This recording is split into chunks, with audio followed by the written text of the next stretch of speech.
Good morning, Earlhamites. We're wrapping up a truly remarkable week on campus, highlighted by another inspiring Earlham Day. This year's annual day of giving and celebration of the college once again exceeded our wildest expectations with 2,949 donors contributing to 1,291,926 to the Earlham Fund.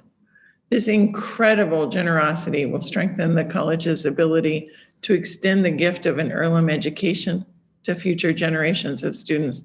I have to tell you, I know of much larger colleges than Earlham who do not have that incredible show of alumni and friends on their big day. Earlham Fund is how we bridge the gap between tuition and the actual cost of educating students. This fund supports scholarships, student faculty research, maintenance and campus beautification efforts, sustainability initiatives, and our off-campus programs, among other pressing needs.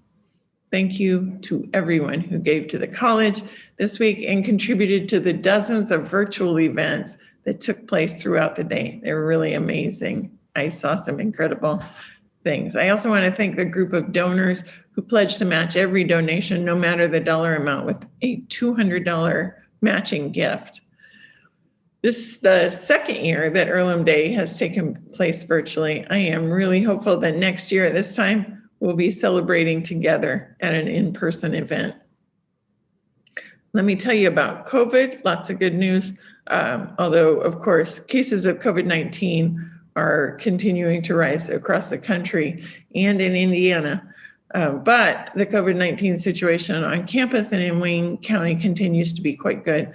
We currently have 0 cases of the virus on campus, even after mandatory testing of everyone on campus a week ago, except those who are fully vaccinated. They don't have to do that anymore. The percentage of students and employees who have been vaccinated continues to increase. So far, 89% of our students have either begun or completed the vaccines, and 86% of employees have done the same. I am so proud that we'll be sending home most of our students fully vaccinated home for the summer. In the Richmond-Wayne County area, 7 new cases of COVID-19 have been reported this week, with the 7-day positivity rate at 3.5%. That's a little higher, but not bad. So far, we're doing quite well. Public health leaders at sort of the national and the state level are predicting that COVID fatigue, I know that really, combined with warmer weather, with the exception of the unseasonable snow that we got yesterday and the day before, is contributing to the recent uptick in cases nationwide, with about a month of the academic year to go. Please continue to social distance, wear masks, and avoid large crowds. I absolutely believe that we can do this, get through the year just really phenomenally well.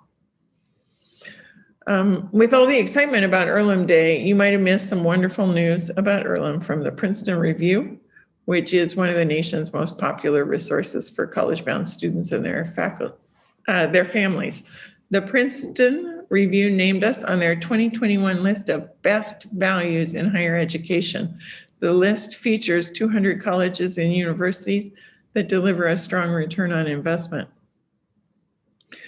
This year's guide also contains special recognition for Earlham as one of the top private institutions for making an impact. This is a select list of only 20 institutions, and it recognizes schools with who offer a lot of opportunities to participate in community service, in student government, in sustainability efforts, and in on-campus student engagement. So many of us in academia know that college guides don't always paint the most accurate picture about the quality of an institution. So I always feel really ambivalent about bragging when we do well in these rankings. But what is interesting about the Princeton Review's rankings is that they're based on survey responses from students who actually attend the institution. So that makes them important for us to keep an eye on. We're happy to add these accolades to the Princeton Review's earlier recognition of schools with the nation's best classroom experience. You probably know, I think we just always show up on their list of the best classroom experience in the top 20. We're number 7 this year.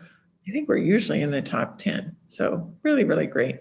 The learning partnerships that our students and faculty establish at Earlham, and they are truly partnerships, are remarkable. And they're worthy of this recognition. I'm very happy about that. One piece of news from the faculty that I like to share this week, Tom Ham, who is professor of history and Quaker scholar in residence, was selected as the next clerk of the faculty during Wednesday's faculty meeting. Tom is one of the nation's foremost scholars on the history of Earlham. I had read Tom's work half a lifetime ago. Has been very influential for me. He's an expert on Quaker history writ large. He will be a wonderful clerk as we continue to work our way back to something more like normal, I hope, next year. Tom, thank you so much for your continued service and dedication to Earlham. Tom succeeds Alana Passman, Associate Professor of History, who served for the last 2 years. Alana helped me as a brand new president step into faculty governance, which is unique at Earlham.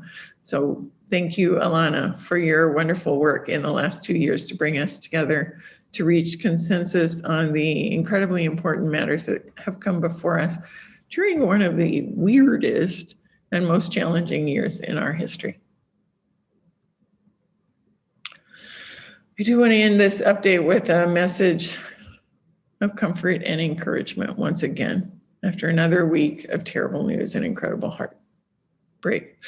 On Tuesday night, just hours after a verdict was reached in the Derek Chauvin trial, a 16-year-old Makia Bryant was shot and killed by police in Columbus, Ohio, a near neighbor, after another encounter with police. Like George Floyd, Breonna Taylor, Philando Castile, and so many others, 135 Black men and women killed by police since 2015, according to an NPR report. Makia is the latest tragic loss of life in a troubling trend that continues to grip our nation. I will end this update with the same call to action I shared earlier this week following the outcome of the Derek Chauvin trial. Let's raise our voices in pursuit of change, but let's also raise our actions. We need to do better. Goodbye for now. Keep on making the world a better place, Earlhamites. Remember, the world needs Earlham, and it needs Earlhamites now more than it ever has.